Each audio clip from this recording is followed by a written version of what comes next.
Ava harbored a secret desire, a simple wish to share a meal with someone, to break the profound loneliness of her service at the estate. It wasn't explicitly forbidden for the junior staff to form attachments, but most of the young women kept their distance from the male attendants. They were largely from good families, serving a few years before returning to the outside world with their savings, destined for respectable marriages. The men, however, were often bound to the estate for life, their pasts erased, their futures confined to these gilded walls until they were old enough to be retired to a quiet home funded by the crown. But Ava was different. She had developed an affection for one of the attendants. And not just any attendant, but the most powerful and enigmatic figure in the entire hierarchy, the Lord Steward Julian. He was a man who walked in the shadow of the king himself. Rumor had it he had served King Alistair since boyhood, following him from the ancestral lands to the capital, even accompanying him on military campaigns. He had held the king's trust through 2 reigns, a fixture of the court who wielded immense influence both within the estate and in the political currents of the nation. A man of such stature, who had survived the treacherous politics of the court for so long, was surely not a simple soul. The great figures of history who held such power were known for their cold hearts and ruthless methods. Most attendants avoided him, intimidated by his silent authority. But Ava was drawn to him. When she first met him, she had no idea who he was. He had seemed so young, so gentle. A new recruit assigned to the groundskeeping staff, she had been on an errand when she lost her security badge. That small plastic card was the key to every door, every corridor, and without it, she was trapped. Panic seized her, and she collapsed by a garden wall, crying until her limbs grew numb. A quiet voice interrupted her despair, asking what was wrong. She looked up to see a young man in the simple gray uniform of a junior attendant. His features were calm, almost severe, but his gaze was soft as he looked down at her. Overwhelmed by her predicament, she poured out her story. He offered a small, rare smile. It transformed his face, melting the frost from his eyes and replacing it with a surprising warmth. For a moment, she forgot her terror, captivated by the change. He told her it was hardly a catastrophe worth such tears. He explained that it was just a temporary access badge, not her permanent identification, and that it wasn't the end of the world. He then produced his own badge from a pocket and handed it to her, telling her to take it and be more careful next time. She clutched it like a lifeline, staring at him, and asked what he would do without it. A part of her was desperate to keep it, unwilling to let go of her salvation. He simply reassured her that he would be fine, that the security detail in his section knew him by sight and wouldn't question his access. He said they could issue him a replacement easily. Young and naive, Ava accepted his explanation, relief washing over her. She thanked him profusely and hurried back to her post, the crisis averted. Only later did she realize, with a pang of regret, that she had never even asked for her benefactor's name. She later recounted the story to an acquaintance, another attendant from her hometown. His reaction was one of sheer horror. He explained that security at the estate was absolute. Losing a badge was a grave offense, a potential security breach that could allow an intruder access to the highest levels of power. Giving one's badge to another was even worse. The man who had helped her could face severe punishment, a formal reprimand at best, reassignment to the harshest manual labor at worst. He insisted that no one, not even the highest-ranking stewards, was exempt from protocol. The king's personal guard answered to no one but the king. Ava was horrified, consumed with worry for the kind stranger. The incident taught her a harsh lesson in vigilance, and she became meticulously careful in her duties. Her diligence did not go unnoticed. One day, To her astonishment, she received a transfer order. She was being reassigned to the Azure Wing, the king's private residence. Her peers were envious. Though serving the king directly was a high-pressure role, Alistair was known to be a stern but fair master, not given to cruelty. Life in the Azure Wing was governed by an even stricter set of rules. Every doorway required a scan of both personal and duty-specific badges. But the rewards were significant. The food was better, the uniforms finer, and gifts from the king were frequent. The staff moved with a quiet efficiency, their faces serene but their lips sealed. She found them polite but guarded, unwilling to speak of anything beyond their immediate duties, especially concerning the king. One afternoon, while tidying the king's private study, she heard footsteps. She glanced up and saw him, the young attendant who had given her his badge. A wave of joy washed over her, and she called out to him, expressing her surprise at finding him serving in the king's own wing. He was carrying a stack of documents and looked up, startled by her voice. He seemed confused, as if he didn't recognize her. A flicker of disappointment went through her, but she pressed on, reminding him about the lost badge. Recognition slowly dawned in his eyes, followed by a flicker of amusement. He observed that she was new here and wondered aloud how she'd managed the transfer. She smiled brightly and told him her name was Ava. She then confessed how she had learned the seriousness of losing a badge and had worried for him ever since. Seeing him unharmed was a great relief.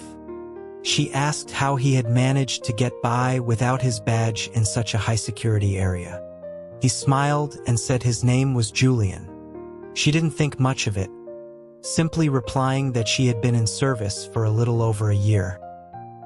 He was arranging the documents on the king's desk, sorting them with practiced ease, as he casually mentioned that he had been at the estate for more than 20 years. Ava was stunned. She looked at his youthful face and found it impossible to believe. Julian, noticing her shock, explained with a gentle smile that he had a young face for his age, having entered service when he was just 5 years old. The timeline clicked in her mind. 20 years meant he had served the previous king as well. She marveled that he must be someone important to be able to move about without a badge. Then, seeing the papers in his hand, she asked with admiration if he knew how to read. She lamented that while the male attendants were sometimes offered instruction, the women were not. Julian looked at her guileless face and bright, curious eyes. The Azure Wing was staffed by older, more somber individuals. Such youthful energy was a rarity. A sense of protectiveness stirred in him. He told her that anyone could learn if they truly wanted to, suggesting that if she learned just 3 words a day, she would know over 1,000 in a year. Ava's face lit up, and without thinking, she asked if he would teach her. He hesitated for a moment, his gaze lingering on her innocent, hopeful expression. He found it difficult to refuse, finally agreeing to teach her when he had the time. Overjoyed, she reached out and touched his sleeve, thanking him profusely. It was only after she returned to her quarters that she connected the name Julian with the legendary Lord Steward. She was shocked. He was indeed not young, only appearing so. But she couldn't reconcile the powerful, feared figure from the stories with the kind, gentle man who had helped her. He lacked the imposing air of other high-ranking officials. He was tall and slender, his speech soft and measured. There was a sharpness in his eyes, but it was tempered by a quiet humility that commanded respect without demanding it. He was unlike any man she had ever met, inside or outside the estate. True to his word, he had a set of primers and writing materials sent to her. And with his unspoken patronage, her life became easier. The other staff treated her with a new level of courtesy. Months passed, and in the quiet solitude of the estate, Ava's gratitude blossomed into a deeper, more complicated affection. Her duties changed again. She was assigned to the night watch outside the king's bedchamber, a post reserved for the most trusted attendants. On her first night, she was a bundle of nerves. She asked a senior attendant, a woman named Clara, what she needed to know, whether the king often woke during the night. Clara gave her a look of faint pity and told her only to have hot water and 24 fresh linen cloths ready. The cloths were to be kept warm over a brazier. A silver tureen of fortified broth was also to be kept simmering. Ava asked if she should bring the water in when the king called for it. Clara simply replied that His Majesty would fetch it himself. Confused but unwilling to press further, Ava prepared for her shift. That evening, she couldn't find Julian anywhere to ask for his advice. The royal bedchamber was silent, filled with the faint, heady scent of sandalwood. She stood guard outside the heavy silk curtains, her heart pounding. After a while, she heard sounds from within, the low murmur of the king's voice, not in its usual commanding tone, but soft, coaxing. Yet there was no reply. Soon, the murmur was replaced by other sounds, soft and rhythmic, punctuated by a low, drawn-out moan that was both pained and intoxicating. Ava's face burned. She knew what those sounds meant, but she was confused. There had been no announcement of a consort visiting the king that night. Then, through the layers of silk, she heard a familiar voice, a low nasal sound of distress that made her heart stop. Her breath caught in her throat. She crept closer, peering through a small gap in the curtains. The room was lit by a single flickering candle, its light dancing across the scene within.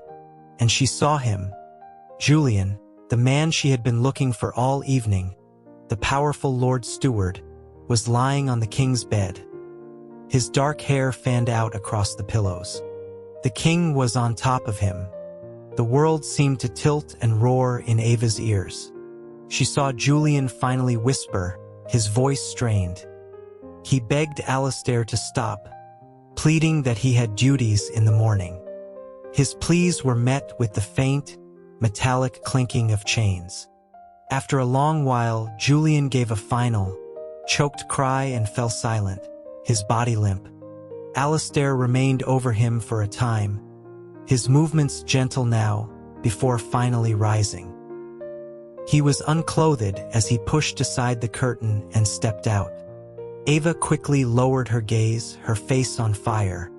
She felt the king's oppressive stare on her for a long moment before he spoke a single word: water. She scrambled to bring him the basin. He took it from her and disappeared back behind the curtain. Ava could hear muffled complaints from within, then Alistair's low voice as he tended to Julian. He emerged again a few moments later, now wearing a simple silk robe, and asked for the broth. Ava brought the tureen.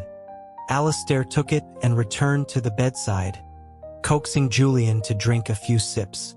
Through the curtain, Ava could see Julian's wrists, shackled in thin, golden chains that snaked down his arms and were secured to the headboard. After Alistair was satisfied, he came out, finished the rest of the broth himself, and handed the empty bowl to Ava. He returned to the bed, where Julian lay motionless, his pale skin dotted with bruises. Alistair gently unfastened the chains from the headboard, but left the shackles on Julian's wrists. He then began to slowly, deliberately, wind the length of the golden chain around Julian's ankle, binding his hand to his foot. Julian stirred, his voice thick with sleep and exhaustion, asking what more he wanted.